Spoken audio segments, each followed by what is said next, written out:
Good morning, folks. I just wanted to do a follow-up video today on how I built my pool and turn that pump off so we can hear a little bit. And what I wanted to do was give you a little bit more detail about how we use the above ground pool sand filter and pump. And if you watch this video a little bit longer, I'm going to put a lot of still shots up of the building process. It'll kind of give you an idea before the liner was in it and all that. Toward the end of the video, there'll be a lot of still shots of that. So, but what I wanted to do, we used an above the ground pool skimmer, and if you can see where the boards are, right there, we cut the board short right there, left a hole, and then we put a aluminum plate on the front side of that where the liner is for the skimmer to bolt to, because you can't bolt it all the way through the wood because it's too thick. So we just built a plate right there and put the skimmer on it, marked the holes to where when we put the skimmer on, it would just go through just similar to you would an above the ground pool because of the wall is so thin. We also did the same thing on the sorry for that, it won't focus, but and I've got to replace that clamp, but we did the same thing on the jet where it goes back into the pool. We made another plate there, just drilled a hole and then put the plate on the front side, and then when we put the nut on it, it just tightens up on that little thin plate. So anyway, and then we use these, let's go ahead and back out here. We use the flexible tubing instead of the old gray pipes they kept breaking, and then we hard pipe the pressure side, and then that's my salt generator there. And then, like I say, I've got this sitting on a plastic crate, but I got a little bit of a leak here I've got to get fixed on that back wall. But you can kind of see a little bit more detail about how we've plumbed everything in. And like I say, I'm going to try to put up some still shots here at the end of this video so you can see the building process. But man, the kids love it. I don't have a lot of money in this thing, and just keep watching. Still shots will come on, and then if you got any comments, any questions, please just leave them below, and I'll try to answer any questions you got. But just a DIY. Thanks for watching, guys. Watch to the end and subscribe if possible. Is a 16 by 32.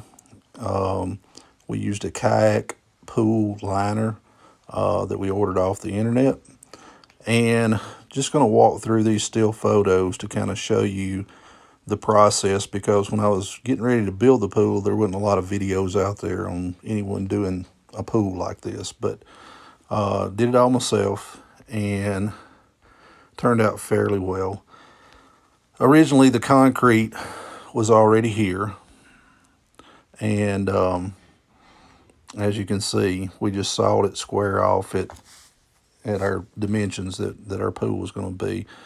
We sunk 4x4 post about 1.5 feet in the ground, about every 3 foot on center, and then we used 2x6s to wall up the pool. It's not perfect, but it does the job. As you can see as we go through these photos, we backfilled with sand around the wall to make sure we didn't have any voids behind it. And then, that's my grandson helping there, he's smoothing out the sand on the bottom.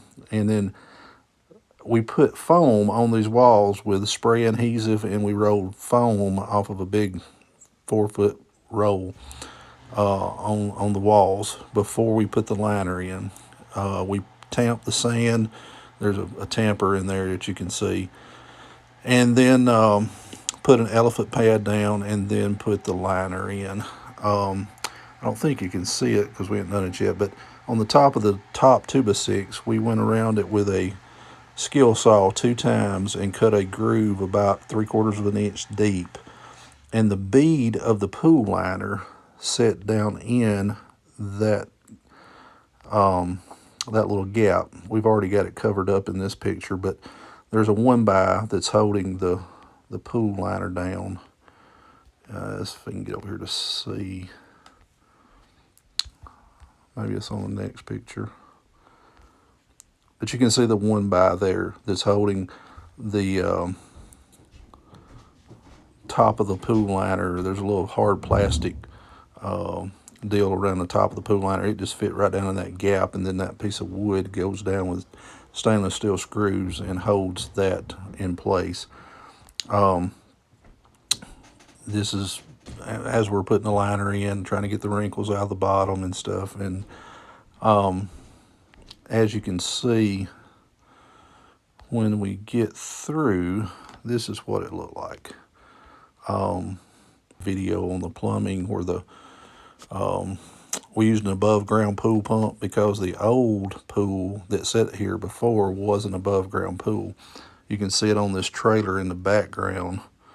It broke and the side of it collapsed and down the hill it went. But so we still had the pool pump and the pool filtration system and everything. So we used that pump and filter off of the old above ground pool and plumbed it into this one. And there's another picture of it about half full. You can see we got a gap here, but if you were starting from scratch, I think you could do this and then pour concrete right up to the edge and put a coping around the top of it, and it would be fine. But we had to put a 2x12 around the top to cover our gap because we had already had our hole and our concrete there. So, but just a short video to kind of show you how we did our pool. And it was 3 foot deep on one end, 5.5 foot deep on the other. Backfilled with dirt and sand, and it turned out really nice. And this was in 2019 when we built this. It's 2023 now, so it's 4 years old and still going strong.